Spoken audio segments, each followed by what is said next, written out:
So I was outside, there was a squirrel and a hawk, and well, the squirrel was crying, the hawk was off a ways, and I could see the squirrel. He was up on a tree, just higher than a house roof, a tall house roof, on a branch on the tree, and he was facing me.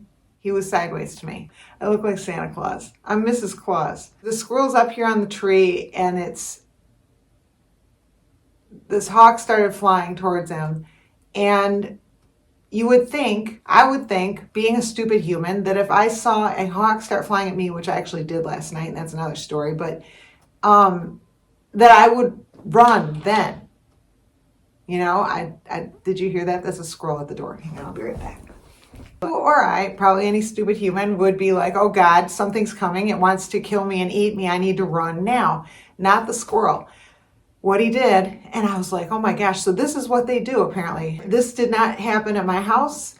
It was at a neighbor's house, and they thankfully have a bunch of stuff at, you know, like wood piles and stuff where squirrels can hide in, thank God. And so the squirrel, it became apparent, had plotted out initially his getaway plan. And then what he did, he's up there on the branch, the hawk came, so I'm standing, I could see the hawk coming towards the squirrel, towards me, and I'm just like, oh my God, why is the squirrel not doing anything? He's just sitting there. Well, he waited until like the last possible. I thought he was a goner, and I'm looking, and so the hawk was coming at the squirrel, and I'm sitting there thinking, he's got to run, and like I couldn't even respond. Like there was no human response. Like normally I clap and scream. I couldn't get it together in time to like, well, the squirrel, I don't know. It's hard to say what happened in what order, honestly. Like I don't have a video of it because you don't have these things. You have to be fully present in the moment, not sitting there videoing when you're saving somebody's life. So I had my eye on him. I didn't know where the hawk was. I'm looking around. I don't know if he knew where the hawk was initially or not, but what he did, he waited until the hawk was right. So I'm standing here, squirrel's up on the tree, hawk's coming up behind him, just came out of nowhere as far as I could tell. And all of a sudden he's zeroing in on the squirrel. And I'm like, oh my God. And I go to start clapping and screaming and whatever. But what the squirrel did, he waited until the very last, I don't even know, millisecond. And then right as the hawk was almost upon him, and then boom, the squirrel shot down the tree. And I realized, and then it went into a hide somewhere, something that he had predetermined to go, because I couldn't find him already. Like I had my eye on him, and I lost him. Like he was down the tree so fast and into wherever it was that he hid that I lost him. And so did the hawk, thankfully. And I started screaming and clapping to divert the hawk and get him out of there. But the thing that occurred to me, here's what he did. They're brilliant, is it's math. Just like if anyone's seen the video, the squirrel maze and all the math they do when they fall.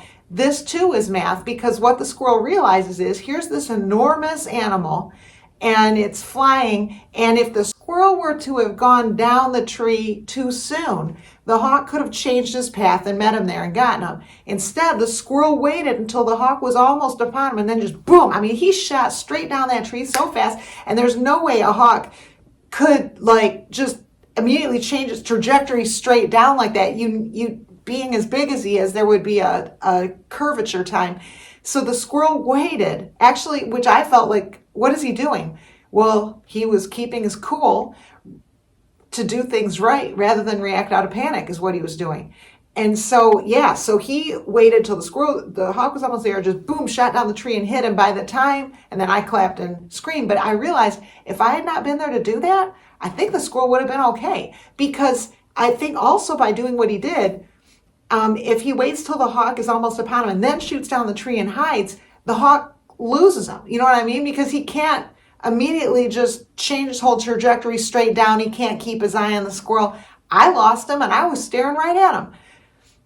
And so they're brilliant. And I realized, because yeah, that squirrel maze thing shows that they use math to fall. But I wanted to let people know they also use math to save their own lives. He was sitting there calculating how long he needed to wait before he would go down that tree. And you got to believe, like every instinct in your body wants to get away from this thing flying at you as fast as you can. But he was smart, because if he would have gone too soon, it could have cost him his life. So he waited and he waited, and then just, I mean, it was just immediate. He was just down that tree and hidden wherever, and you could tell he had the whole thing pre-planned, and he waited as long as he could to mess with the hawk so that the hawk couldn't follow him down. It was amazing.